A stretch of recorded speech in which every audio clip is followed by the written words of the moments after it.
Defence मंत्रा के viewers यानी कि आपको पता है अभी हाल ही में हुए ATAGS डील के बारे में, लेकिन भारत की आज़ादी से लेकर किस तरह से भारत के आर्टिलरी कैपेबिलिटीज़ इवॉल्व हुआ और आज हम किस मकाम पे खड़े हैं, किस तरह से उसके मॉडर्नाइजेशन और इंडिजनाइजेशन के बारे में हमारे मिलिट्री लीडर्स, हमारी सरकार सोच रही है, इसके बारे में नितिन गोखले से बात करेंगे।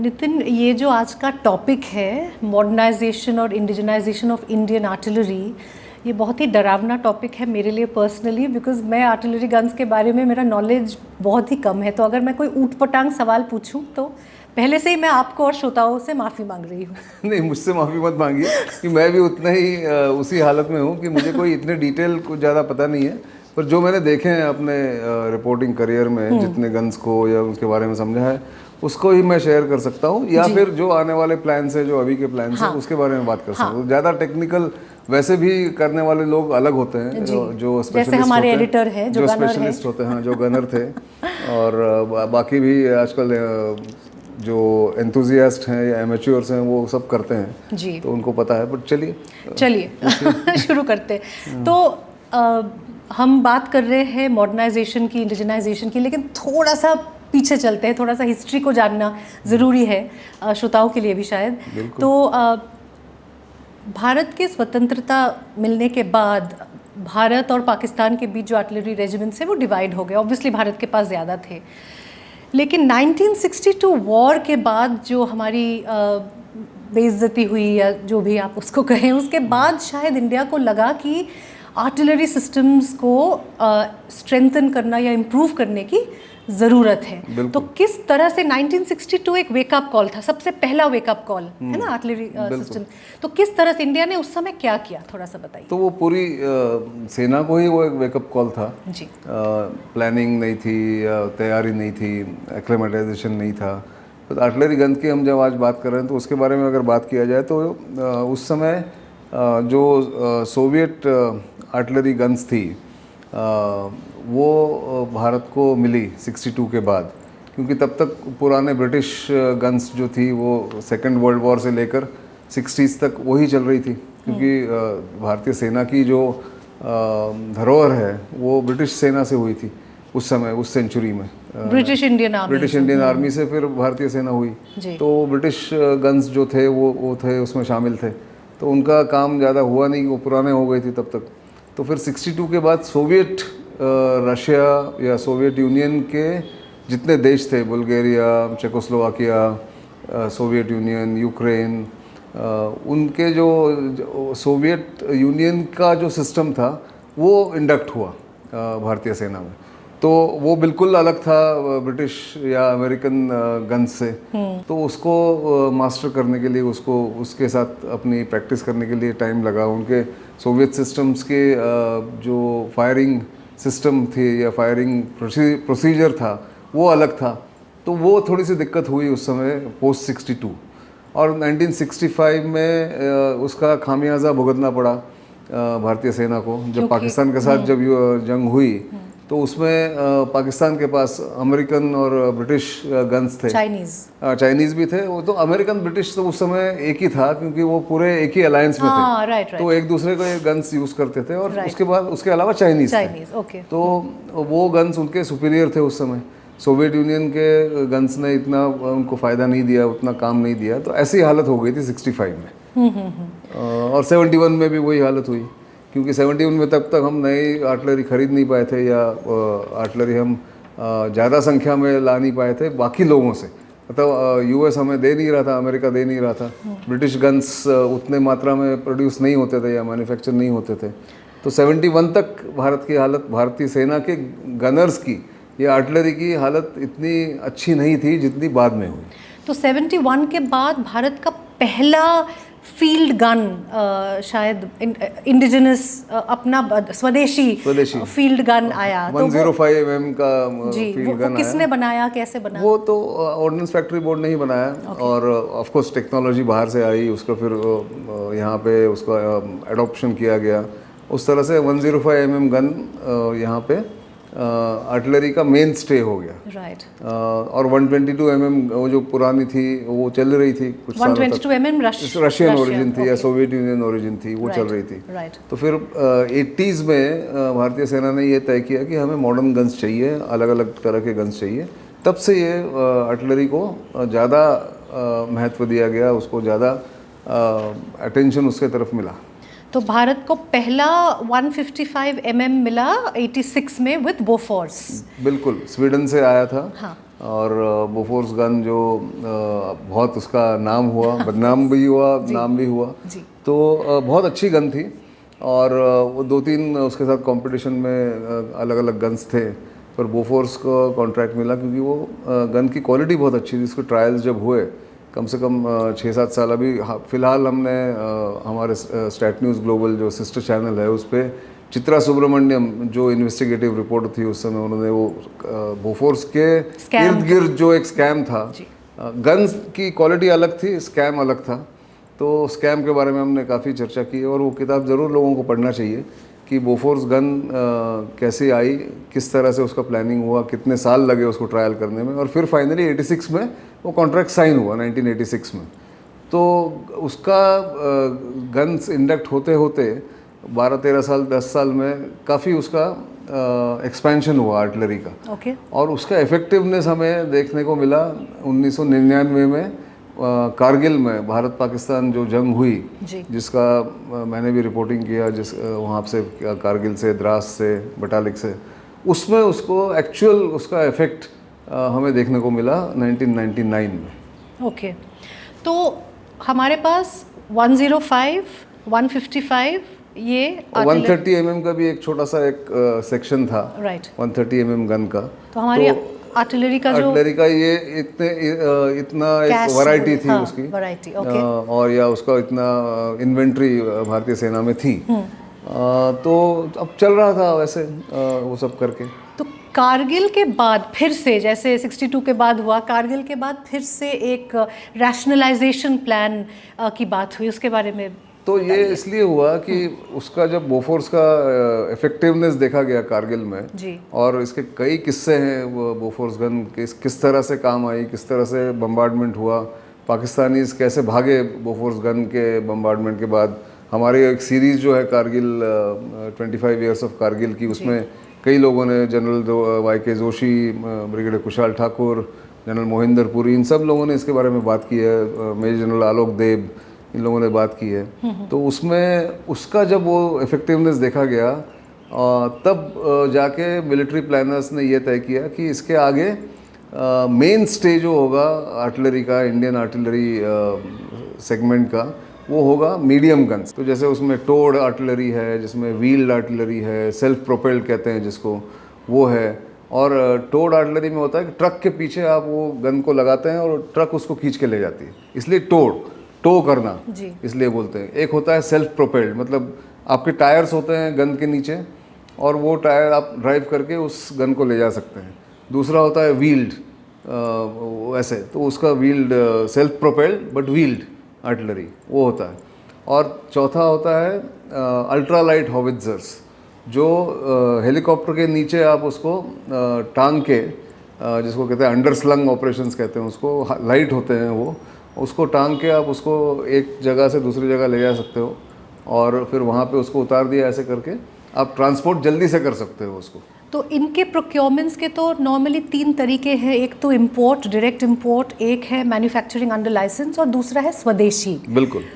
तो आज अगर हम बात करें, ये तो आपने बात की फील्ड आर्टिलरी, उसका क्लासिफिकेशन की बात की मैंने, रैशनलाइजेशन प्लान। हाँ। और जो 2000 के आसपास ऐसे तय किया, 2000 में वो प्लानिंग हुआ, पर 2010 के करीब ये तय किया गया कि आर्टिलरी का मीडियमाइजेशन जो होगा उसमें वैरायटी ऑफ गन्स, उसका टोटल नंबर जो होगा इंडियन आर्टिलरी रेजिमेंट्स में, उसका करीब 3000 के करीब ऐसे गन्स होंगे। तो उसमें ये कहा गया कि मीडियम जैसे बोफोर्स टाइप जो गन्स हैं उसका 1580 एडवांस टोर्ड आर्टिलरी गन सिस्टम एटैक्स जिसको बोलते हैं, उसका सबसे ज़्यादा नंबर था वो एटैक्स का था। फिर या टोर्ड गन्स का था, एटैक्स तो बाद में हमने नाम दिया उसको। दूसरा था 814 माउंटेड गन्स, जो एक प्लेटफॉर्म पे माउंटेड होते हैं और उसको उस प्लेटफॉर्म को ट्रैवल किया जाता है उसके ऊपर गन का। और 180 self propelled guns, wheeled and टोर्ड दोनों होते हैं, जो अपने आप चलते हैं अपने व्हील्स पे ऐसा। और फिर अल्ट्रा लाइट हॉविट्जर जैसे मैंने कहा जो अंडरस्लंग होता है। तो ये 3000 गन्स का क्लासिफिकेशन या इसका डिवीजन इस तरह के वैरायटी गन्स का इस तरह से किया गया कि 1500 जो आएंगी ये टोर्ड गन्स होंगी, 814 के आसपास माउंटेड गन्स होंगी, 180 जो है आपकी सेल्फ प्रोपेल्ड होंगी, और 100 के करीब या 145 के करीब अल्ट्रा लाइट हॉविट्जर्स होंगी। अंडरस्टूड। लेकिन आपने जो कहा कि कारगिल के बाद ये तय हुआ कि मीडियमाइजेशन ऑफ आर्टिलरी होगी, तो 155 mm उसने परफॉर्म किया, किस तरह से परफॉर्म किया? रेंज ज़्यादा है, इफेक्टिवनेस किस तरह से ज़्यादा? तो उसकी एक्यूरेसी अच्छी थी।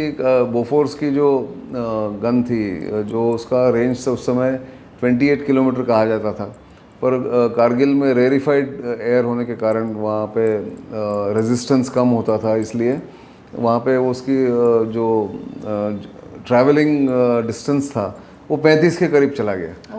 तो इन्होंने देखा कि ये काफ़ी इफ़ेक्टिव है। आप डेप्थ में आपको गन रख के आपके सीमा के बहुत पीछे 20 किलोमीटर 30 किलोमीटर रख के आप उसको फायर करते हो तो इफ़ेक्टिव होता है, इसलिए फिर वो उसकी बात की गई। फिर पिनाका जो मल्टी बैरल रॉकेट लॉन्चर है उसके बारे में बात की गई, जो इंडियन डेवलप्ड है, इंडिजिनसली डेवलप्ड है। फिर DRDO ने तय किया कि हम एक गन डिज़ाइन करेंगे ARDE में।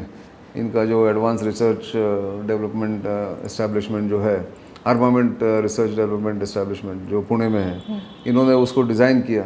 फिर उन्होंने पार्टनर ढूंढे, इसमें ये DCPP मॉडल कहलाता है, डेवलपमेंट कम प्रोडक्शन पार्टनर्स। सो DRDO उसको डिज़ाइन करता है, डेवलप करता है और पार्टनर्स के साथ डेवलप करता है, इंडस्ट्री पार्टनर्स के साथ। मेक इन इंडिया के तहत मेक इन इंडिया के तहत आता है। तो ये पार्टनर्स के साथ डेवलप करते हैं इसको। This is a collaboration between private industry and DRDO। ये मॉडल करीब करीब 10-12 साल से चल रहा है। तो उसमें उसके तहत ATAGS का प्लानिंग किया गया, एडवांस टोर्ड आर्टिलरी गन सिस्टम्स। इस डील के बारे में थोड़ा डिटेल में बताइए। ये डील अभी फ़िलहाल इसी भी सप्ताह साइन हुई है, करीब करीब 7,000 करोड़ के कॉस्ट में। उसमें जैसे 2 पार्टीज़ थी या 2 डेवलपमेंट पार्टनर्स थे। एक थे भारत फोर्ज, कल्याणी ग्रुप के, कल्याणी स्ट्रेटेजिक सिस्टम्स लिमिटेड का पार्ट है, और दूसरा है टाटा एडवांस सिस्टम्स लिमिटेड जो टाटा ग्रुप का हिस्सा है जी। तो इन दोनों ने डेवलप किया। फिर वो ओपन टेंडर हुआ, टेंडर में प्राइस कोट की गई, उसका टेक्नोलॉजी बताई गई कितनी है, ट्रायल्स हुए उसके करीब करीब 8 साल तक वो ट्रायल चलते रहे अलग अलग जगह, डेजर्ट में, हाई माउंटेंस में, उसको फिर चढ़ने की ट्रायल की गई। सब करके 2013 में शुरू हुई डेवलपमेंट इसकी। उसका जाके आज 2025 में फर्स्ट कॉन्ट्रैक्ट साइन हुआ है 307 गन्स के लिए। 307 गन्स अभी आपको चाहिए 1580 या 1500 गन्स चाहिए, तो वो अभी तो सिर्फ 1/5 गन्स का ऑर्डर दिया गया है। तो ये इंडक्ट होंगी 2 या 2.5 साल में, 3 साल में जब भी होंगी।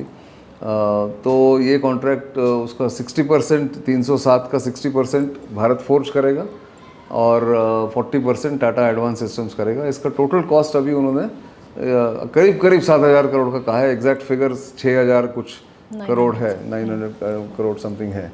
तो ये कॉन्ट्रैक्ट फ़िलहाल चर्चा में है, क्योंकि ये first indigenously developed, design developed and manufactured है।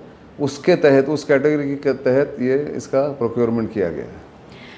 मीडियमाइजेशन के साथ साथ हम हर शो में आजकल टेक्नोलॉजी की बात करते हैं, किस तरह से ट्रेडिशनल वॉरफेयर के साथ साथ टेक्नोलॉजी भी बढ़ावा मिल रहा है टेक्नोलॉजी को। तो ड्रोन्स का क्या रोल है इस तरह के आर्टिलरी को सपोर्ट करने में कोई रोल है? तो देखिए, आर्टिलरी का क्लासिकल आर्टिलरी बैटल होती है या आर्टिलरी का डिप्लॉयमेंट होता है, जब भी वो करते हैं तो उसमें आर्टिलरी एक जगह गन आप रखते हो और वहाँ से फायरिंग होती है। पर फायरिंग कैसे होती है? टारगेट आपको चुनना होगा। आप टारगेट तो अंदाज से नहीं चुन सकते हैं, उसके लिए कुछ ना कुछ आपके पास फ्रेमवर्क आइडिया होनी चाहिए, कोई पैरामीटर्स होने चाहिए, कोई फ्रेमवर्क होना चाहिए। तो इनके ऑब्जर्वेशन पायलट्स होते थे पहले हेलीकॉप्टर में, जो बैठ के जाते थे आगे, जितना करीब जा सके टारगेट के या उस सीमा तक, उस बॉर्डर तक, रेकी टाइप फिर वो टारगेट तय करते थे और वो टारगेट पीछे गन फायर करने वाले क्रू को फीड करते थे। या फिर किसी अगर पहाड़ में ये हो रहा है, जब कारगिल में जब हो रहा था तो अलग अलग पहाड़ के चोटियों पे लोग बैठे हुए थे जो ऑब्जर्वेशन के लिए एडवांस आगे जाके बैठे हुए, वहाँ से वो मैसेज पास करते थे कि ये टारगेट है, ये आपका लैटिट्यूड लॉन्जिट्यूड है, या फिर डिग्रीज इतनी आप रखो, गन इतनी एंगल में रखो, तो जाके वो जो बारूद है वो जाके वहाँ गिरेगा, ऐसे। तो ये उनका कहना होता है, ऐसा था। मैनुअल था या ट्रायल एंड एरर था। राइट। अब ड्रोन्स आ गए हैं, जब तो आप ड्रोन्स पे कैमरा लगा के या जीपीएस लगा के आप टारगेट को तय कर सकते हो। ड्रोन्स आगे जाएंगे। अच्छा, ड्रोन्स का आपको नुकसान भी हुआ तो ज़्यादा खामियाजा नहीं भुगतना पड़ेगा, ड्रोन्स की कीमत कम होती है। आप एक गंवाने से अच्छा है, सैनिक गंवाने से अच्छा है, एक ड्रोन अगर गिर भी जाए तो कोई दिक्कत नहीं है, क्योंकि आप रिप्लेस कर सकते हो।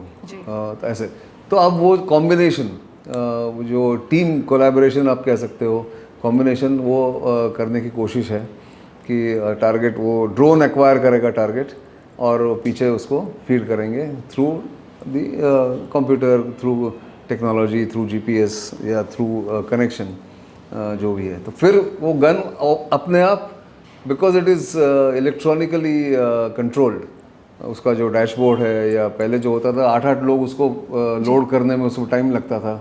आप उसको उसमें गोला वैसे डालते थे, फिर उसको प्राइम करते थे, फिर गन को एंगल ऊपर करके फिर गन फायर करते थे। अभी आपका electronic dashboard, electronic control systems आने के कारण आप उसको फीड कर दो, आप टारगेट फीड कर दो, गन अपने आप जिस एंगल में ऊपर उठनी चाहिए, जितना डिस्टेंस फायर करना चाहिए, वो अपने आप कर देगी। ये मॉडर्न टेक्नोलॉजी का फ़ायदा है। मेरा आखिरी सवाल, 1962 वॉज अ वेकअप कॉल। 71 के बाद फिर हमें महसूस हुआ कि चीज़ें ठीक नहीं थी पाकिस्तान से, हम वो काफ़ी आगे थे इसमें। उसके बाद कारगिल, उसके बाद जाके चीज़ें हो रही हैं, और अभी आपने जैसे कहा कि 300 एटैक्स का डील हुआ है। Do you think we are a bit late to the party? आपको लगता है कि हमको बहुत पहले से इसके बारे में सोचना चाहिए था? देखिए, प्लानिंग में हम कम नहीं है, या इंटेंट में हम कम नहीं है जी। उसका इम्प्लीमेंटेशन करने में, अभी जैसे ये मीडियमाइजेशन की जो आपने बात की, मीडियमाइजेशन आज मैं पिछले 20 साल से सुन रहा हूँ कि आर्टिलरी रेजिमेंट्स का या आर्टिलरी का मीडियमाइजेशन होना है। मिनिमम 15 साल से सुन ही रहा हूँ। तो उसका प्रोग्रेस जो है वो स्लो है, अलग अलग कारणों के लिए। वो पहले आप इंपोर्ट नहीं करना चाह रहे थे, या चाह रहे थे पर फिर बंद हो गया। फिर आपने आपकी खुद की गन डेवलप की, पर उसका ट्रायल इतना रिगरस कर दिया कि आपको वो कंपनीज जो है वो टारगेट को मीट नहीं कर पाई, उसको रिकैलिब्रेट करने में टाइम लग गया। फिर पॉलिटिकल डिसीजन, फिर इसमें इलेक्शन आ जाते हैं बीच में, फिर कॉन्टेस्ट होता है, बाहर के जो गन सिस्टम्स हैं, मैन्युफैक्चरर्स है, वो प्रेशर डालते हैं गवर्नमेंट पे, क्या उनके गवर्नमेंट पे प्रेशर डालते हैं। ऐसा करते करते ये डिले हो गया है। तो yes, we are late in rolling out the plan. आप प्लान तो बना लेते हो, पर वो रोलिंग आउट करने में थोड़ा टाइम लगता है। पर होपफुली अभी जैसे K9 वज्रा जो है, लार्सन एंड टूब्रो ने मैन्युफैक्चर किया इंडिया में, ये साउथ कोरियन टेक्नोलॉजी थी, उनके साथ मिलकर कोलैबोरेशन के बाद, जॉइंट वेंचर करने के बाद उसका निर्माण हुआ। अब उसका रिज़ल्ट अच्छा है, तो उसको और 100 K9 वज्रा उन्होंने ऑर्डर किए हैं इंडियन आर्मी ने।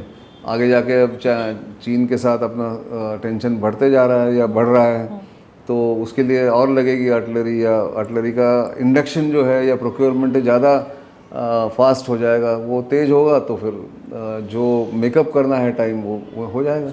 आने वाले सालों में। तो ये रियलिटी है प्रोक्योरमेंट सिस्टम की। जी, तो जैसे कि आपने सुना, इंडियन आर्टिलरी कैपेबिलिटीज़ को बढ़ावा दिया जा रहा है और कई सारी चीज़ें हैं जो हो रही है, इंक्लूडिंग उसके साथ साथ जो मॉडर्न टेक्नोलॉजी है उसको भी बढ़ावा दिया जा रहा है। तो आई होप आपको ये इंटरेस्टिंग और इन्फॉर्मेटिव लगा। ये प्रोग्राम मेरे लिए तो बहुत ज़्यादा था, मैं थोड़ा सा घबरा रही थी शो के पहले, लेकिन आप प्लीज़ अपने कमेंट्स हमें लिख के भेजिए। इस वीडियो को लाइक और शेयर कीजिए अगर आपको अच्छा लगा। अगर आप किसी और टॉपिक पे इस तरह का आपको नितिन से ज्ञान चाहिए, प्लीज़ हमें लिख के भेजिए, हम कोशिश करेंगे उसको प्रेजेंट करने के लिए। धन्यवाद देखने के लिए, मिलते हैं बहुत जल्दी।